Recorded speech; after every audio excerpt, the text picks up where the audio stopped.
Bienvenidos, bienvenidas a un episodio más Voces del Terror, en este octubre donde las historias parecen volverse más densas, más cercanas, como si el límite entre el mundo de los vivos y el de los muertos se hiciera cada vez más delgado.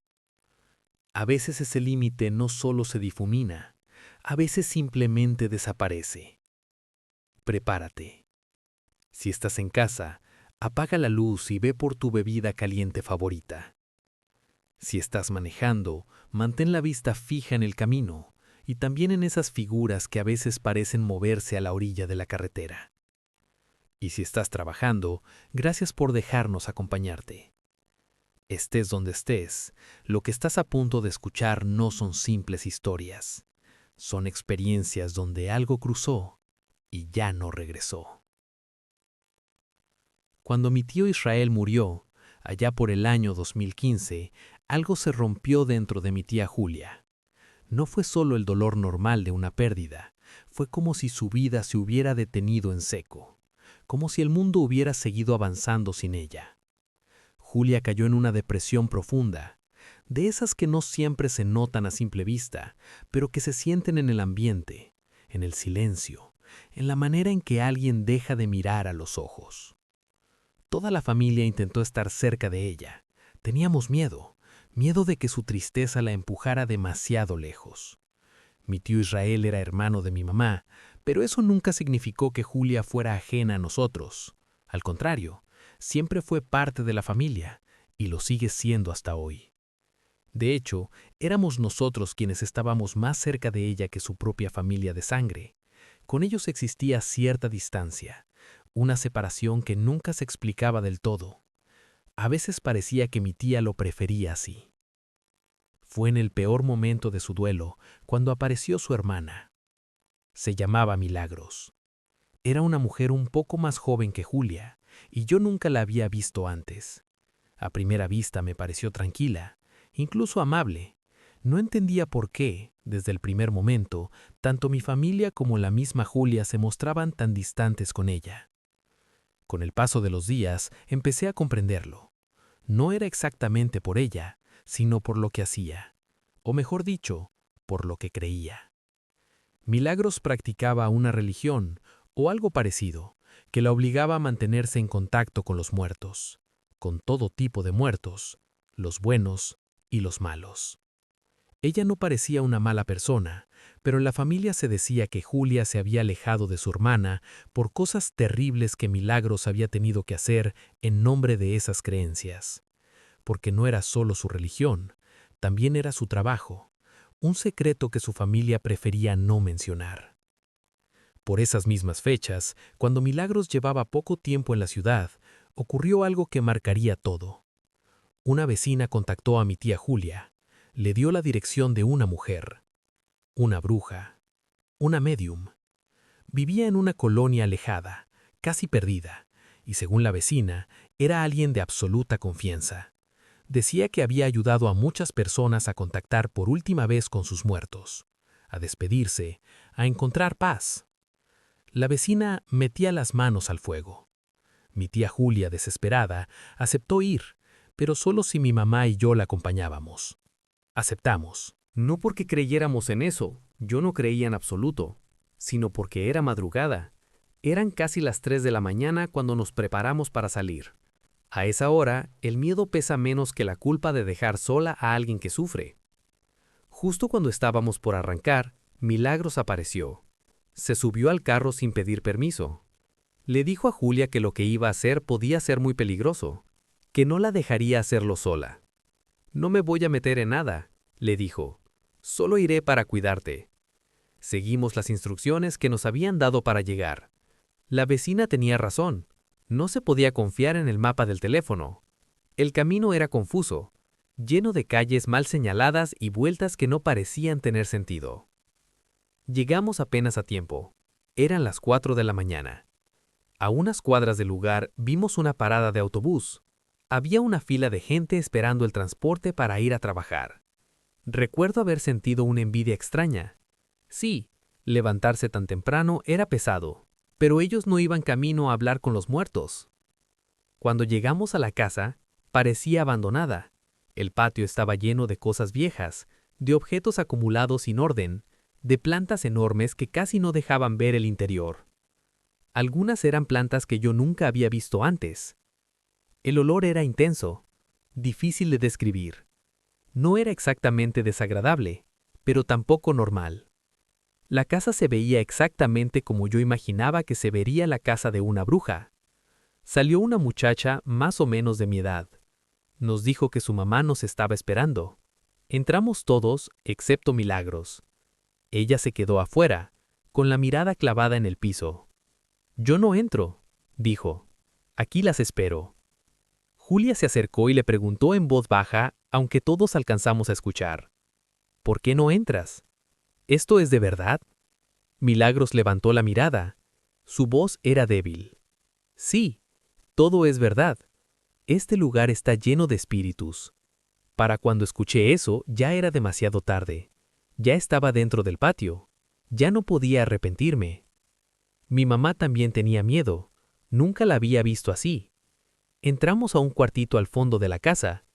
El interior era extremadamente frío, como si el aire no perteneciera a ese lugar. Al final, nos esperaba la médium, sentada frente a una mesita, rodeada de velas. Muchas velas. Pensé que una sola que se cayera bastaría para que no saliéramos vivos de ahí. La mujer vestía de negro. Tenía el pelo blanco, largo, suelto. Parecía una caricatura, como las brujas que yo dibujaba cuando era niña. Empezó a hablar con mi tía Julia. Le preguntaba sobre mi tío Israel, sobre sus últimos años, sobre su muerte. Decía que necesitaba conocer muchos detalles para encontrarlo, para hacerlo venir. Entonces algo cambió. Su voz se volvió gruesa, extraña. Dijo que mi tío había llegado. Por un momento, Julia sonrió. Pero entonces ocurrió algo que ninguno de nosotros pudo explicar. Por un instante, la sonrisa de mi tía Julia fue real. No fue grande ni exagerada, fue apenas un gesto pequeño, casi tímido, pero después de meses de verla hundida, ese gesto lo decía todo. Ella quería creer, necesitaba creer que al fin estaba frente a su esposo, que había logrado cruzar ese límite invisible que separa a los vivos de los muertos. La médium seguía hablando con aquella voz que ya no parecía suya. Decía cosas que solo alguien muy cercano a mi tío podría saber, detalles de su carácter, pequeñas manías, recuerdos que solo pertenecían a su intimidad como pareja. Julia comenzó a llorar en silencio, apretando las manos sobre la mesa. Yo miraba a mi mamá. Su rostro estaba pálido, no lloraba, no sonreía, solo observaba, rígida, como si algo dentro de ella le gritara que aquello no estaba bien. Entonces ocurrió. Una corriente de aire atravesó la habitación con violencia. No fue un viento suave ni natural. Fue como si alguien hubiera abierto una puerta invisible de golpe. Todas las velas se apagaron al mismo tiempo. La oscuridad nos envolvió por completo. Mi mamá gritó pidiendo que encendieran la luz, que hicieran algo. La hija de la médium respondió casi de inmediato, diciendo que no tenían luz eléctrica, que la casa funcionaba así desde siempre. Durante unos segundos nadie habló. El silencio era tan denso que parecía tener peso. Podía escuchar mi propia respiración, acelerada, irregular. Sentí un nudo en el estómago. Entonces lo sentí. No sabría explicarlo con palabras exactas, pero era una sensación horrible. No era miedo solamente, era la certeza de que ya no estábamos solas, de que alguien más estaba ahí, en esa habitación, con nosotras. La médium comenzó a hablar de nuevo, pero su voz ya no era segura, temblaba, parecía asustada. «Hay alguien aquí», dijo. «Hay alguien más con nosotras». Antes de que pudiéramos reaccionar, tocaron la puerta. El sonido fue lento, deliberado, 3 golpes suaves. La puerta se abrió despacio. En la oscuridad alcancé a distinguir una silueta. Era Milagros. Entró al cuarto con paso firme, como si supiera exactamente a dónde iba. Su presencia cambió el ambiente de inmediato. «Tienes muchos muertos aquí», dijo, mirando directamente a la médium. «Los has estado llamando sin saberlo, jugando a ser lo que no eres». Su voz era fuerte, segura, nada que ver con la mujer callada que se había quedado afuera. «Tienes muertos que no pueden volver», dijo, «y tú los estás despertando». Se acercó a mi tía Julia y la tomó del brazo.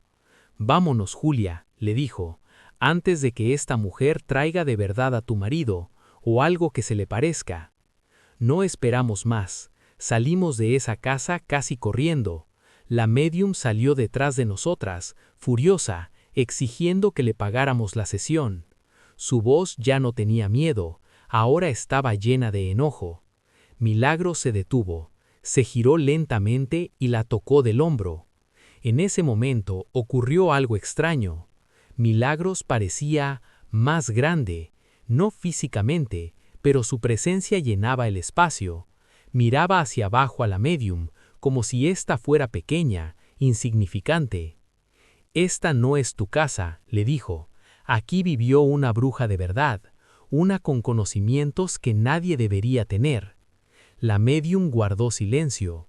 «Deja de jugar», continuó Milagros. «Deja de fingir que puedes ver lo que no entiendes». Se inclinó y le susurró algo al oído.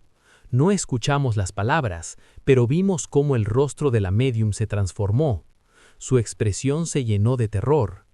«La bruja de verdad sigue aquí», alcanzamos a escuchar. «Está justo detrás de nosotros, dentro de la casa, mirándote con odio». Milagros se apartó. «Muy pronto no vas a necesitar ser médium para verla». Nos fuimos de ahí sin mirar atrás. Manejó mi mamá. Nadie habló durante el camino. El silencio era pesado, incómodo, necesario. Esa noche nos quedamos a dormir las 4 en mi casa. Milagros se fue al día siguiente. Mi tía Julia nunca volvió a intentar contactar a mi tío Israel. Nunca volvió a buscar al mundo de los muertos. Se acercó a Dios, a la religión, y con el tiempo encontró una paz distinta. No la paz de una despedida, sino la paz de aceptar que hay puertas que no deben abrirse. Yo, en cambio, me quedé con la duda, con el miedo de pensar en cuántos rituales se hacen sin control, en cuántas cosas se despiertan sin saber cómo cerrarlas. Y esa noche no fue la única. Soy de Ciudad Juárez, Chihuahua. Hace 8 años, mi esposo y yo compramos una casa con un crédito de Infonavit. Solo tenía una recámara, pero el patio era amplio, así que decidimos construir otra habitación para nuestros hijos. Por su trabajo, mi esposo viajaba constantemente. Pasaba 6, a veces 9 meses fuera. Mis hijos y yo nos acostumbramos a estar solos. En una ciudad cada vez más peligrosa, aprendí a dormir con un ojo abierto. Mi sueño se volvió ligero, siempre alerta. Me acostumbré a la soledad, hasta que empecé a sentir miedo de dormir sola. Las noches se volvieron inquietas. Sentía que alguien me observaba, que me seguía. Si me levantaba por agua en la madrugada, lo sentía caminar detrás de mí. Nunca me lastimó, pero cada vez estaba más cerca. Comenzó a dormir conmigo. Se acostaba a mi lado. Se acercaba tanto que podía sentir su respiración en mi piel. Una noche desperté boca arriba y sentí peso sobre mi cuerpo. Entre sueños entendí que era un niño. No creo que tuviera más de 6 años. Pensé que era una pesadilla, hasta que se volvió rutina. Mis hijos dormían en el cuarto del patio. Una noche escuché carritos arrastrándose por el piso. Vi una sombra cruzar el cuarto. Pensé que era mi hijo mayor. «¿Qué buscas, mi amor?», pregunté. No respondió. Días después, vi a mi hijo pequeño caminar soñando y llorando. «No quiero jugar», decía, «no quiero jugar». Cuando mi esposo volvió, le conté todo. Se rió. Dijo que eran sueños, estrés. Esa misma noche, el niño volvió. Mi hijo señaló una esquina. «Ahí está», dijo. Está esperando para jugar. Yo no lo veía, pero sabía que estaba ahí. La psicóloga de la escuela me dijo algo que nunca olvidaré. Esto no es psicología. Lleve un padre a bendecir su casa. Mi hijo describió al niño. Ojos blancos, traje negro, la espalda llena de sangre. Dijo que lo habían matado. Mi esposo confesó que durante la construcción habían encontrado una losa, como una lápida. No le dieron importancia. Rezamos, bendejimos la casa. Le pedí a ese niño que se fuera. No se fue. Aprendimos a convivir con él. Dejamos juguetes afuera. A veces escuchamos cómo juegan solos. La televisión se prende. Las cosas desaparecen. No es malo, pero no pertenece aquí. Y eso es lo que más miedo me da. Gracias por escuchar este episodio Voces del Terror. Antes de continuar, déjame preguntarte algo. ¿Tú crees en fantasmas? ¿O solo escuchas estas historias como entretenimiento? Porque después de esta noche, yo ya no estoy tan segura.